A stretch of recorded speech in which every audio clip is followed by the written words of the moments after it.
नमस्कार दोस्तों, आप सभी का स्वागत है हमारे YouTube चैनल पर। आप सब लोग कैसे हैं? आई होप आप सभी अच्छे होंगे। मैं आज आपको हनुमान जी की कथा सुनाने जा रही हूँ। हनुमान जी का जन्म हुआ और उनका व्रत किया जन्म हुआ वो कथा, और उनका व्रत किया जाता है वो कथा। हनुमान जी के व्रत करने से क्या फल मिलता है, क्या लाभ होता है, ये सब मैं आपको इस कथा में सुनाऊंगी, तो लास्ट तक बने रहिएगा हमारे साथ। गुरुदत्त ब्राह्मण थे। वह और उसकी पत्नी अंजलि सालासर गांव में सुख से रहते थे। गांव में सभी ब्राह्मणों का बहुत सम्मान करते थे। उसके पास बहुत पैसा था, लेकिन उनके कोई संतान नहीं थी। इस बात से पति पत्नी दोनों दुखी थे। दोनों पुत्र प्राप्ति के लिए हनुमान जी की आराधना करने लगे। हर मंगलवार को ब्राह्मण हनुमान जी की पूजा करने के लिए वन में जाता था और अंजलि हनुमान घर में व्रत रखती थी।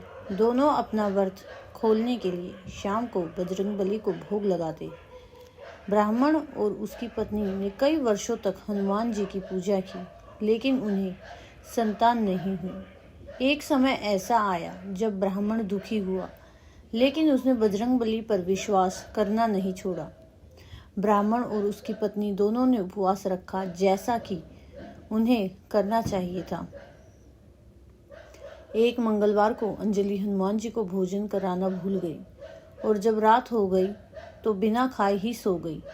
उस दिन ब्राह्मण की पत्नी ने भोग लगाने के बाद प्रतिज्ञा की कि वह अगले मंगलवार तक अनाज नहीं खाएगी। 6 दिन बीत गए और उसने कुछ भी नहीं खाया, न ही पिया। मंगलवार आया और क्योंकि वह इतनी कमज़ोर थी, वह घर पर ही बेहोश हो गई। कुछ बनाने की हालत तो उसकी बिल्कुल ही नहीं थी, क्योंकि 6 दिनों तक ना तो उसने कुछ खाया था, ना ही पानी पिया था, जिसके कारण वो इतनी कमज़ोर हो गई कि वो बेहोश हो गई। अंजलि की निष्ठा देखकर हनुमान जी खुश हुए।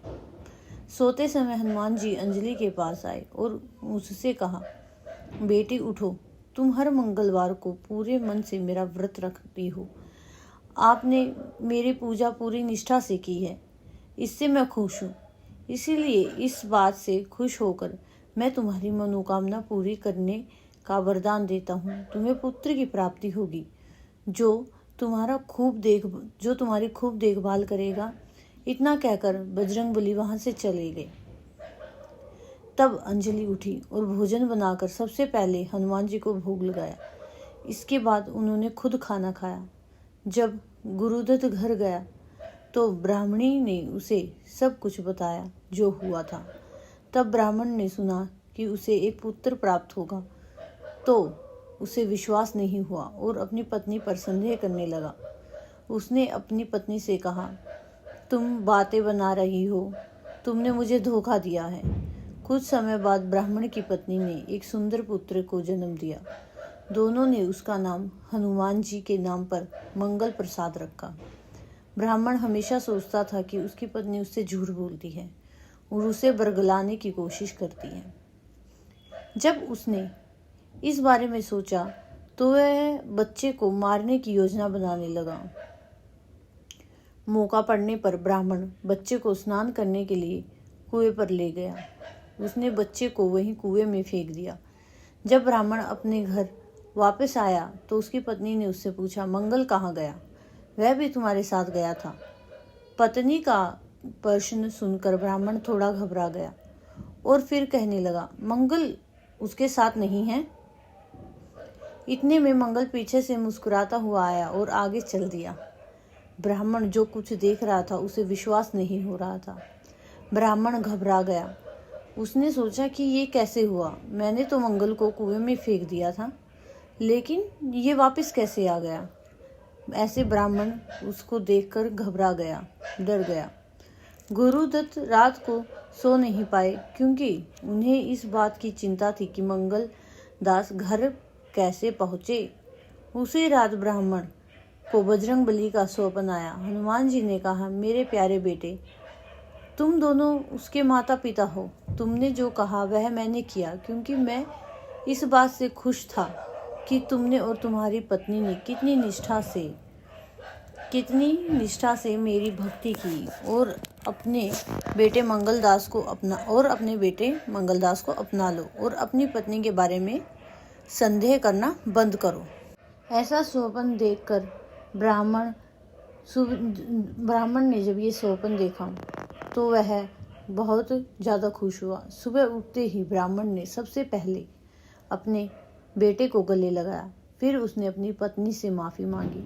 उसके बाद ब्राह्मण ने अपनी पत्नी को बताया कि कैसे वह उस पर शक करता था और मंगलदास को अपने बेटे के रूप में स्वीकार नहीं करता था और कैसे उसने मंगल को मारने की योजना बनाई, लेकिन उसकी योजना विफल हो गई। यह सब ब्राह्मण ने अपनी पत्नी को बताया और अपनी पत्नी से माफ़ी मांगी कि मुझे माफ़ कर दो। ब्राह्मण की पत्नी ने उसे माफ़ कर दिया और खुशी खुशी दोनों एक साथ रहने लगे। लेकिन भगवान हनुमान जी की कृपा से उनके घर बहुत ही सुंदर और बलशाली पुत्र हुआ, जिसने उन दोनों की बहुत सेवा की। भगवान किसी को अपने घर से खाली हाथ नहीं जाने देते।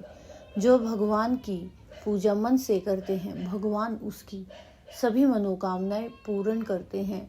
इसलिए सभी बोलिए जय श्री राम, जय बाबा बजरंगबली की। और जैसे बाबा बजरंगबली ने, जैसे हनुमान भगवान ने ब्राह्मण की इच्छा को पूरा किया, वैसे ही बाबा आप सभी की इच्छा को पूरा करें। अगर आप किसी भी समस्या या दुविधा में हैं तो बाबा बजरंगबली से हाथ जोड़कर और सच्चे दिल से प्रार्थना कीजिए। आपकी प्रार्थना बाबा बजरंगबली जरूर सुनेंगे। भगवान हनुमान जी आपकी सभी कष्ट और पीड़ा को दूर करेंगे। और इसी के साथ हमारी हनुमान जी की कथा समाप्त होती है। अगर आपको ये कथा अच्छी लगी हो तो लाइक, शेयर एंड सब्सक्राइब जरूर करें और हमारे चैनल को आगे बढ़ावा दें। ऐसे ही अच्छी स्टोरी सुनने के लिए हमारे चैनल को सब्सक्राइब जरूर करें। धन्यवाद।